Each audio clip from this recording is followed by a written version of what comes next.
Assalamualaikum warahmatullahi wabarakatuh. Alhamdulillahirabbil alamin. Alhamdulillahilladzi hadana lihada wa ma kunna linahtadiya laula an hadanallah. Asyhadu an la ilaha illallah wahdahu la syarikalah wa asyhadu anna Muhammadan abduhu wa rasuluhu alladzi la nabiyya ba'dah. Qala Allah Ta'ala fil Qur'anil Karim, a'udzu billahi samii'il 'aliim minasyaitonir rajim. Innaka la tahdi man ahbabta walakinallaha yahdi man yasha wa huwa a'lamu bil muhtadin. Wa qala Rasulullah sallallahu alaihi wasallam fil hadits, man yuridillahu bihi khairan yufaqihu fid din. Walhamdulillahi rabbil alamin. Hadirin kawan-kawan Ngaji Yuk Medan yang dirahmati oleh Allah Subhanahu wa taala. Alhamdulillah Allah masih berikan kita nikmat kesehatan dan kesempatan sehingga bisa berjumpa dalam kesempatan sesi kali ini, yang di Ramadan ke-17 ini Allah masih berikan kita nikmat kehidupan. Terlebih lagi di atas itu semua ialah nikmat iman dan Islam, sehingga kita dapat menjalani aktivitas di bulan suci Ramadan ini dalam keadaan imanan wahtisaban, insyaallah, dalam keadaan keimanan yang totalitas, juga dibarengi dengan pengharapan terhadap karunia ataupun ridho dari Allah Subhanahu wa taala. Maka termasuk doa yang sering dibacakan oleh para imam-imam sholat, termasuk oleh Bilal tarawih di setiap masjid-masjid yang ada di Nusantara ini, ialah Allahumma inna nas'aluka ridhaka wal jannah wa na'udzubika min sakhatika wan nar.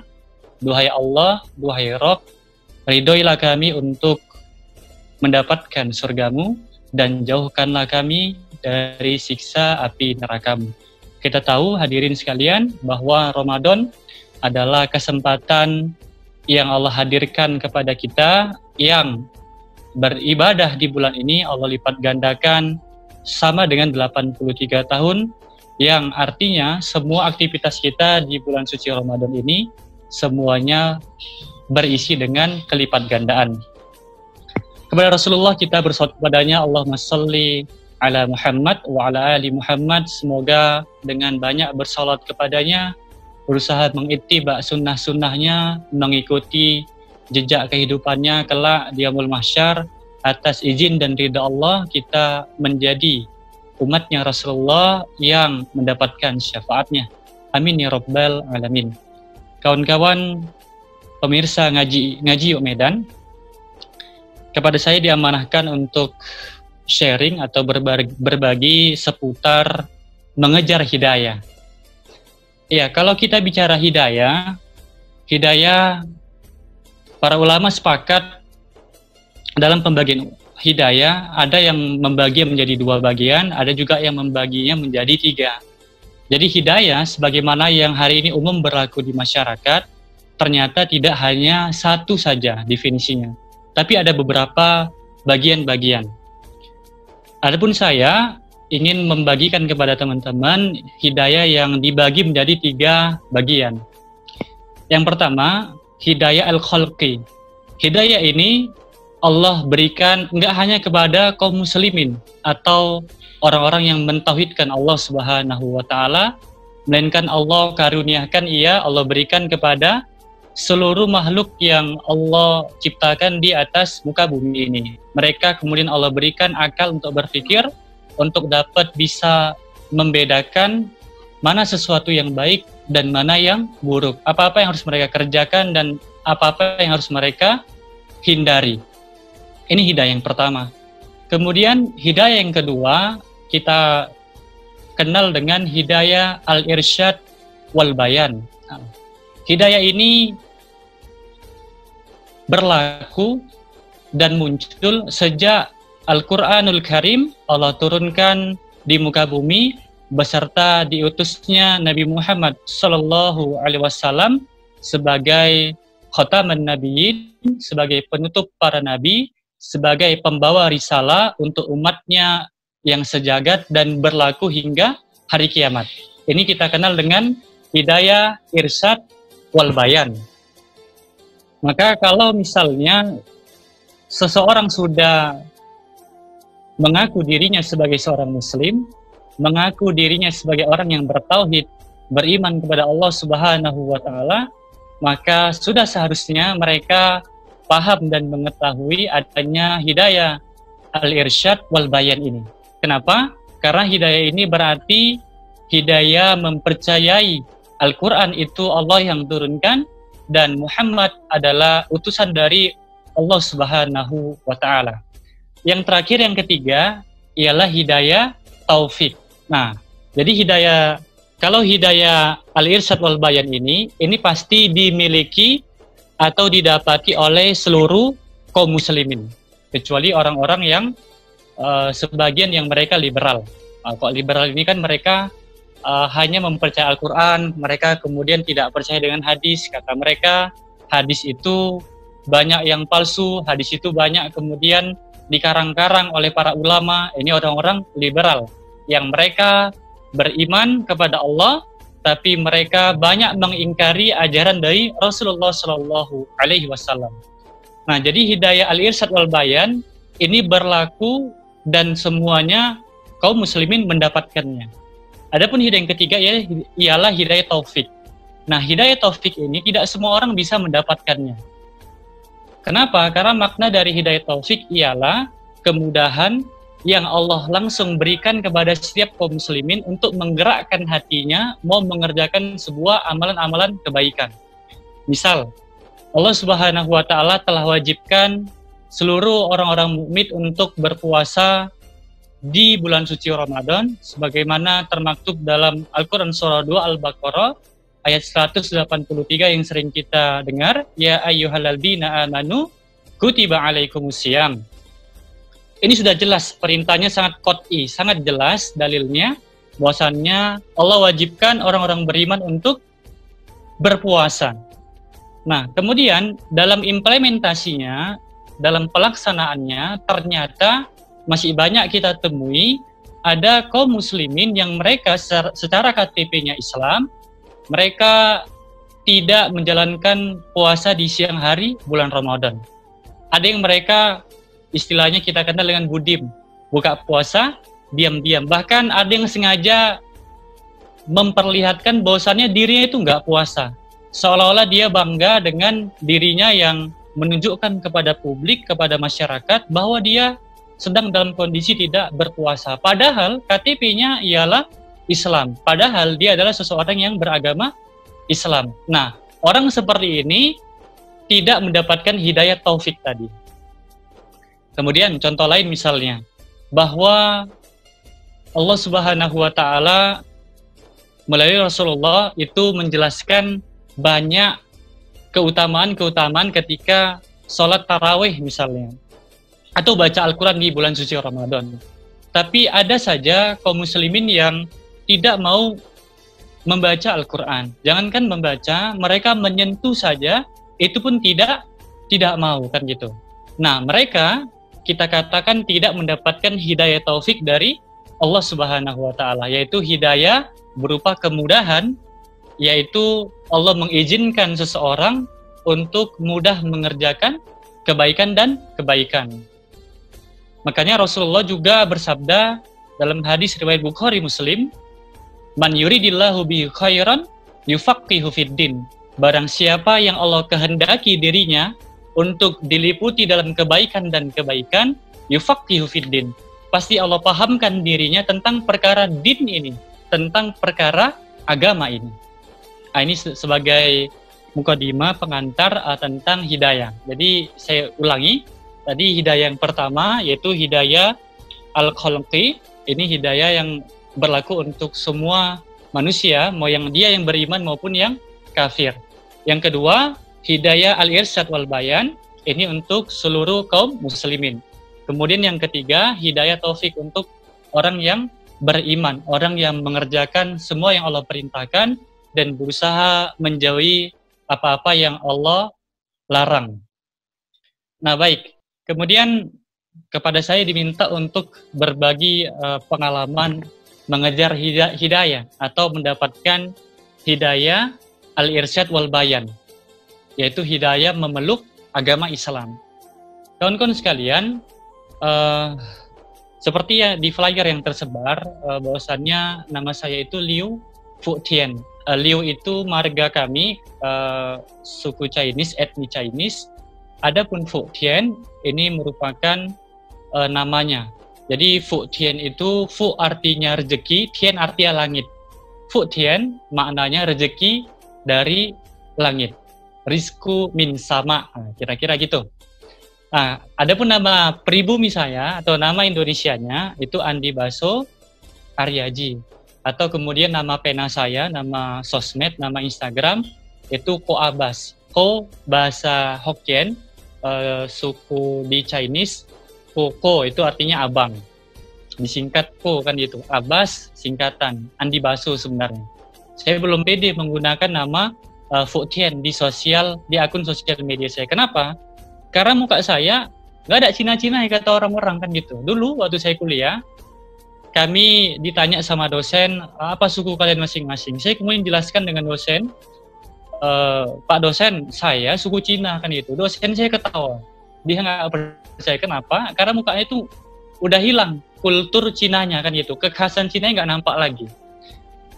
Kawan-kawan ketawa. Kalau kawan-kawan kan alhamdulillah mereka karena sering berinteraksi, mereka sudah tahu kan gitu.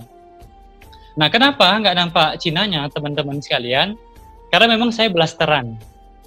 Bapak saya, beliau suku Chinese, mama saya berasal dari Makassar, Sulawesi Selatan, sukunya Bugis. Jadi saya campuran kan gitu. Anaknya agak manis sedikit ya, bercanda ya. Jadi percampuran antara Bugis dengan Chinese, jadilah macam saya ini kan gitu kulitnya.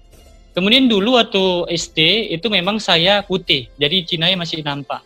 Tapi karena sejak SMP, SMA, kuliah, bahkan setelah selesai kuliah, sebelum saya lanjutkan studi S2, itu saya aktif di kepramukaan, mulai dari sebagai anggota, kemudian sebagai pimpinan, sampai saya menjadi seorang pembina. Itu kami sering, sebagai kawan-kawan ketahui, orang anak-anak pramuka ini kan sering camping, sering berkemah, kemudian sering baris berbaris, sering upacara di tengah lapangan di bawah sinar terik mentari. Artinya apa? Kulit saya yang dulunya putih itu terbakar teriknya mentari jadi agak coklat. Jadi seperti hari ini.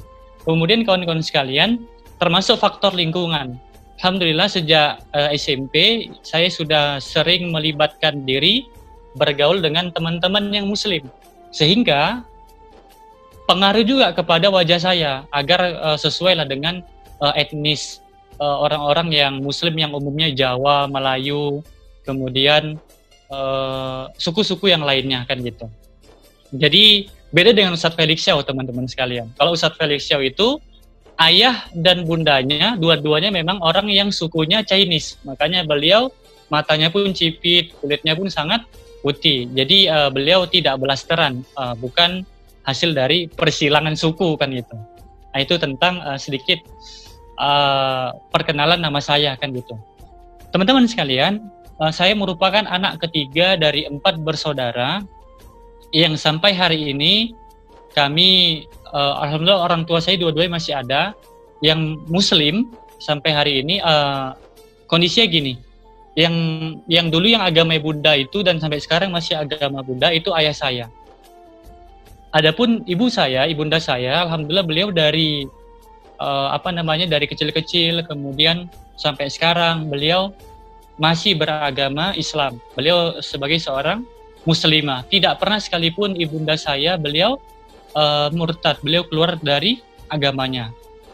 Jadi perjumpaan ayah saya dengan ibunda saya itu di Bekasi, di daerah Jabodetabek, di Jawa ya kawan-kawan sekalian. Itu mereka dulu satu perusahaan, kemudian mereka berjodoh karena dua-duanya sangat mencolok. Ayah saya beliau tidak tamat SD, teman-teman sekalian. Adapun ibunda saya, beliau seorang sarjana muda. Beliau sarjana muda sastra Inggris, ibunda saya.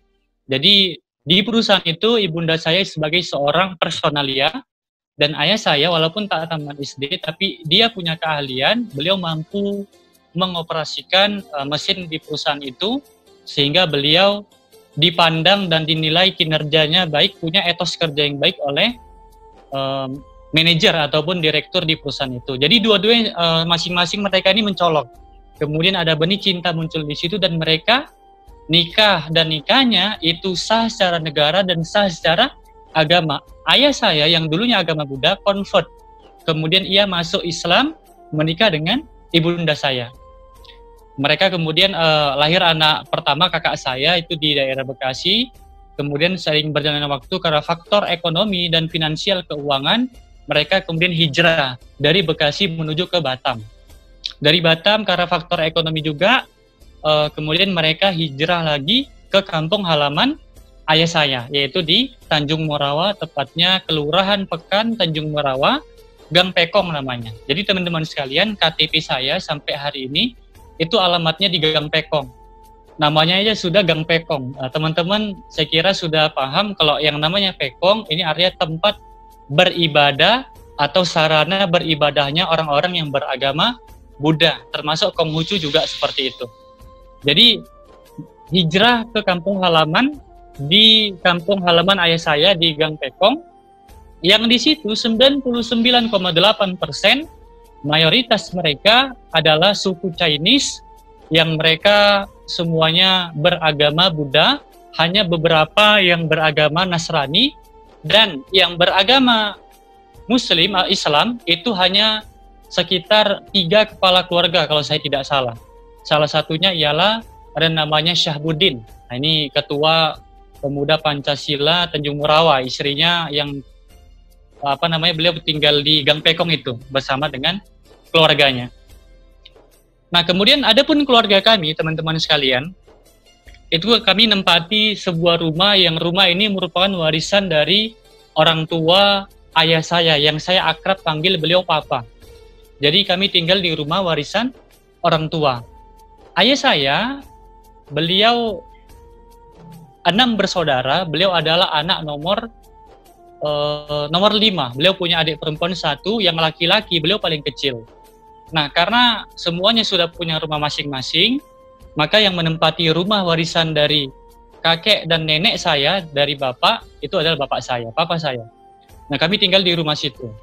Nah, rumah ini, kawan-kawan sekalian, kamarnya itu ada 5 kamarnya. Kenapa? Karena dulu diperuntukkan untuk anak-anak dari kakek dan nenek saya, atau akong dan ama saya, ini bahasa Hokkiennya. Nah, tinggal di situ dengan tetangga yang beragama Buddha, yang pola pergaulannya juga gaya-gaya orang Cina yang Tionghoa yang beragama Buddha. Jadi semuanya itu nuansa yang bersifat keagamaan Buddha, kawan-kawan sekalian. Nah, rumah kami yang kami tempati ini sebagai meeting point, tempat berkumpul atau tempat reuni dari semua anak-anak dari kakek dan nenek dari papa saya. Jadi kalau misalnya ada Imlek, teman-teman sekalian, kemudian ada Cap Gome, ada perayaan Cimbing atau sembahyang kuburan, ini tradisi dari orang Cina kan gitu kan yang beragama Buddha, itu mereka semua mempusatkannya itu, menyelenggarakan semua kegiatan itu di rumah kami itu, rumah yang kami tempati di Gang Pekong itu. Makanya kalau setiap Imlek, setiap apa itu rumah kami sangat ramai. Dan dalam perayaan tradisional keagamaan mereka itu selalu disertai adanya makanan-makanan yang juga mereka makan, yang itu dihalalkan dalam agama mereka. Termasuk yang paling lezat menurut mereka ialah khinzir atau B2. Bukan B2 vitamin ya teman-teman, tapi B2 babi gitu ya. Jadi itu selalu ada, teman-teman sekalian. Bahkan dulu saya karena lingkungan yang seperti itu, jadi dari kecil saya juga pernah makan yang seperti itu, pernah makan khinzir. Tapi alhamdulillah karena saya SD, saya sekolah di sekolah yang Islam Al-Wassliyah, maka saya kemudian sudah tidak makan lagi khinzir tadi sejak kelas 3 SD. Kemudian ibunda saya dari kecil itu di rumah walaupun dilarang nggak boleh berislam, tapi ibu saya itu selalu mengajarkan saya agar sebelum makan baca bismillah kan gitu. Jadi singkat cerita teman-teman sekalian, papa saya punya prinsip. Dengan bahasa Hokkiennya, beliau pernah ngomong kepada kami semua sebagai anak-anaknya, beliau ngomong seperti ini, Bucumi waibo tetap huana, tapi dulang kalian sebagai waikia itu wajib tenang. Jadi nggak masalah istriku itu beragama Islam dan saya Buddha, tapi kalian semua sebagai anak-anak aku wajib agama kalian itu Buddha. Itu kata ayah saya, kata papa saya. Jadi teman-teman sekalian, dari kelas 5 SD kelas 3 SD saya nggak makan lagi khinzir, kelas 5 SD itu udah mulai puasa, dan mulai dari SMP kelas 1 itu sudah sholat 5 waktu teman-teman sekalian. Walaupun ketika SMP itu saya belum bisa membaca Al-Quran. Saya bisa baca Al-Quran baru di kelas 2 SMA, tamat kelas 1 SMA, sebelum nyampe di kelas 2 SMA, sebelum waktu fase liburan teman-teman sekalian. Bahkan saya di khitan itu juga disunat ya, itu juga waktu pas kelas 1 SMA mau naik ke kelas 2 SMA teman-teman sekalian. Nah, kenapa kok bisa baca Al-Quran dan di khitannya baru di kelas 2 SMA? Karena memang mulai dari SD dan SMP itu seperti tadi yang saya sampaikan kepada teman-teman, itu dilarang. Nggak boleh saya berislam kan gitu. Saya boleh beribadah waktu pas SMP, tapi nggak boleh sunat. Karena kalau menurut pemahaman papa saya, kalau saya sudah sunat, sudah khitan, maka anak ini sudah murni dan sudah benar-benar masuk Islam. Itu pemahaman dari papa saya. Kemudian teman-teman sekalian, orang Chinese ini, orang Tionghoa, sebagaimana orang suku Batak, itu sangat keras terhadap penjagaan agama anak-anak mereka. Agama anak-anak mereka itu biasanya selalu mengikuti agama orang tuanya, yang otomatis orang tuanya ikuti agama leluhur mereka. Nah, ketika ada anak mereka yang agamanya tidak sejalan dengan mereka, dalam hal ini saya memilih untuk memasuk Islam, maka ini sebuah bencana besar, sebuah aib yang sangat besar bagi keluarga papa saya, teman-teman sekalian. Karena semua adik, kakak, dan abang dari papa saya, itu semua mereka beragama Buddha, dan anak-anaknya semua agama Buddha. Makanya kalau misalnya papa saya sebagai anak nomor 5, kemudian anaknya masuk agama Islam, ini aib yang sangat luar biasa. Maka ayah saya pasti sangat malu kepada keluarga besarnya, bahkan kepada tetangga, dan kepada semua koleganya, semua sahabat, semua teman-temannya. Pasti dia sangat malu, teman-teman sekalian. Makanya dia sangat tidak mengizinkan saya untuk beragama Islam. Tapi ketika SD dan SMP, teman-teman sekalian, itu saya walaupun rajin sholat ke masjid, dari Gang Pekong ke masjid Jami Pekan Tanjung Merawa. Ini masjid yang ada di tengah-tengah pusat kota Tanjung Merawa.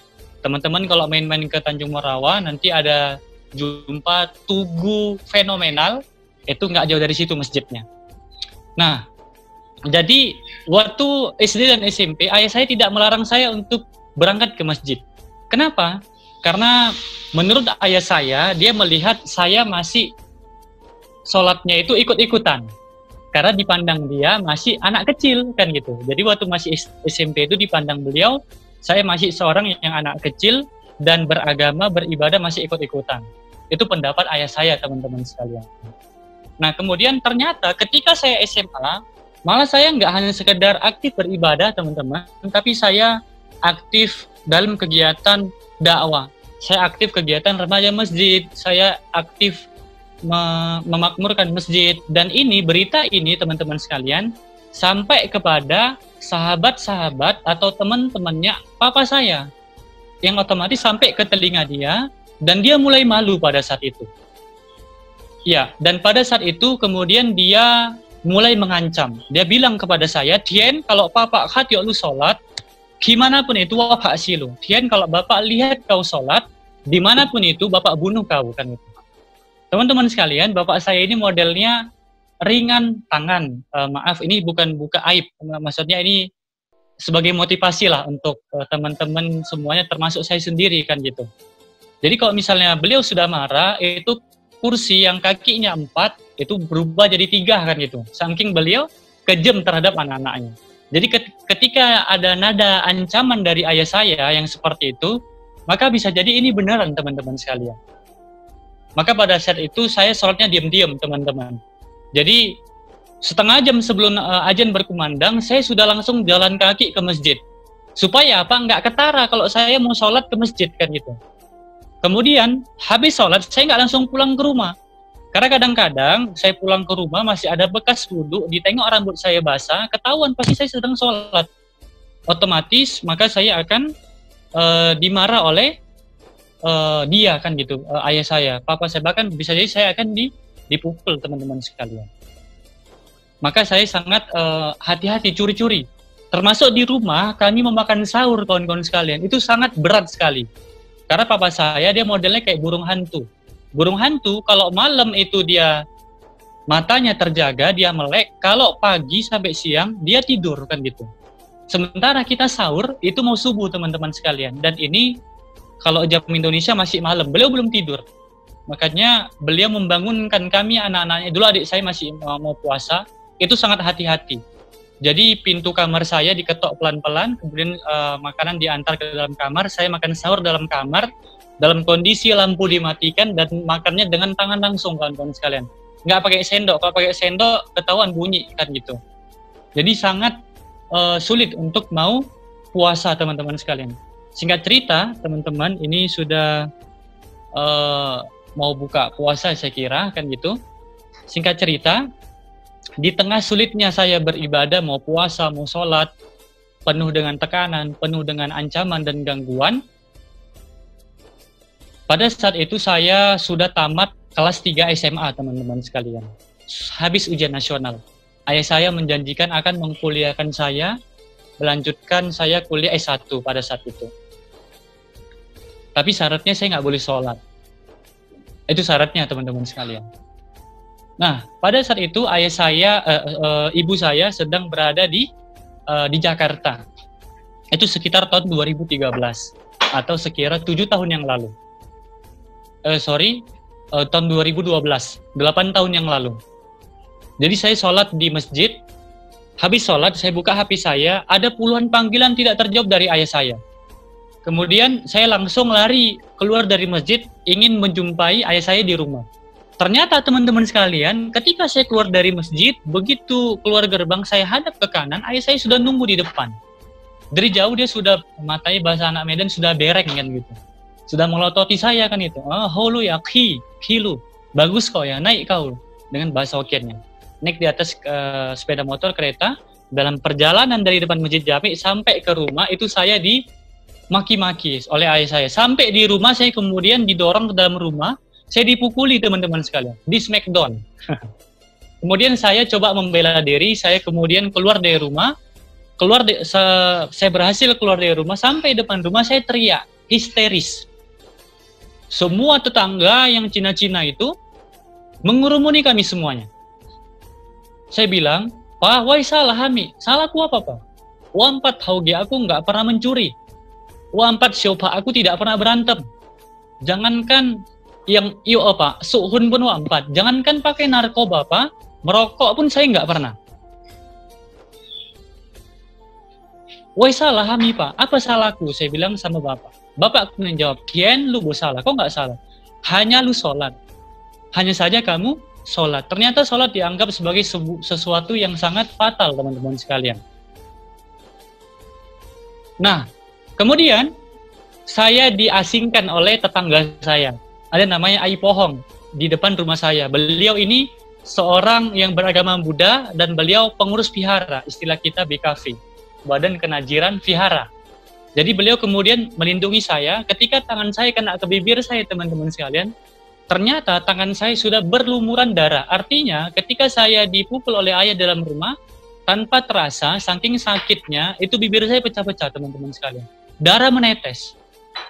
Kemudian saya dikasih minuman teman-teman sekalian. Dan setelah itu kemudian saya diasingkan.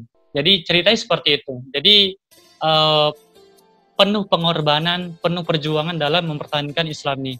Maka nasihat saya, saran saya kepada teman-teman yang orang tuanya memang sudah Islam, yang lingkungannya Islam, mari kita mengislami Islam secara totalitas, secara kafah. Ini ada contoh nih, yang dulu mau berislam sangat sulit, tapi alhamdulillah Allah jaga dan bisa kemudian ikhtiar terus istiqomah. Harapannya teman-teman juga bisa merasakan hidayah yang sama yang saya peroleh. Demikian yang dapat saya sampaikan teman-teman. Wal afu minkum wallahu alam. Assalamualaikum warahmatullahi wabarakatuh.